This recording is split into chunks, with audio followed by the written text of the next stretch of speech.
मेरे लाइफ में अभी बहुत सारी प्रॉब्लम्स चल रही है और इन्हीं प्रॉब्लम्स के बीच कल मेरे पास एक तुम्हारी ही उम्र का लड़का आया और आते ही रोने लगा। पूछने पर उसने बताया कि भाई मुझे सबने छोड़ दिया, जितने भी लोग मेरे साथ थे उन सभी ने मुझे धोखा दे दिया। अब मैं बिल्कुल अकेला हो चुका हूँ और मेरे पास अब कुछ भी नहीं। और इस अकेलेपन के वजह से लिटरली वो रो रहा था। ये चीज देखकर मेरे दिमाग में उसके लिए बस एक ही एडवाइस आई, एक बड़ा सा सी लिखवा ले अपने माथे पे, क्योंकि तुम इस चीज को समझ ही नहीं पा रहे कि जिस अकेलेपन से तुम भागने की कोशिश कर रहे हो वही तुम्हारे लिए सबसे बड़ी ताकत है। जब तुम अकेले होते हो तो उस समय तुम्हारे पास सिर्फ दो चीजें होती है, पहला पेन और दूसरा पर्पस। पेन इस चीज का कि कोई तुम्हारे साथ नहीं, और पर्पस इस बात का कि तुम्हारे पास अभी उखाड़ने के लिए बहुत कुछ है। अकेले रहने का सबसे बड़ा फायदा, ना तुम्हारे पास कोई फेक फ्रेंडशिप होगा और ना ही कोई फेक रिलेशनशिप,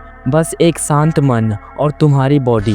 ना तुम्हारे पास कोई टाइम स्पेंड करने वाला होगा और ना ही कोई टाइम वेस्ट करने वाला। ना तुम्हें किसी के मैसेजेस का वेट होगा और ना ही किसी के लिए emotion. It's only you and your thoughts. ना तुम्हारे पास कोई बात करने वाला होगा और ना ही तुम्हें कोई सपोर्ट करने वाला। और अब तुम इमोशनली नहीं बल्कि लॉजिकली सोचोगे। इस अकेलेपन में तुम खुद से ही बातें करोगे, खुद की ही एडवाइस लोगे और बस खुद पर काम करोगे। तुम खुद से झूठ बोलना बंद कर दोगे और जो भी होगा उसे एक्सेप्ट करने लगोगे। अब ना तुम्हारे पास किसी चीज का डिस्ट्रैक्शन होगा और ना ही किसी के वैलिडेशन की फिक्र। तुम खुद के साथ इतना टाइम स्पेंड कर लोगे, खुद को मेंटली इतना स्ट्रांग बना लोगे कि तुम सामने वाले के माइंड को, उसके इंटेंशंस को इजीली पढ़ पाओगे। जब तुम अकेले होते हो, पेन में होते हो, तो तुम्हारा दिमाग ऑटोमेटिकली ग्रोथ माइंडसेट की ओर बढ़ने लगता है। तुम बस खुद को रिडिजाइन करने में लग जाते हो। पर अगर बीच बीच में तुम्हें कभी ऐसा फील हो कि तुम अकेले हो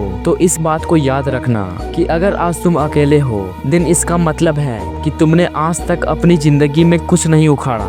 ना तुम्हारे पास इज्जत है और ना ही पैसा। और बात रही अनकंडीशनल लव की, तो ये चीज तो आज पेरेंट्स अपने बच्चों से नहीं करते और तुम दूसरे लोगों से आस लगाए बैठे हो।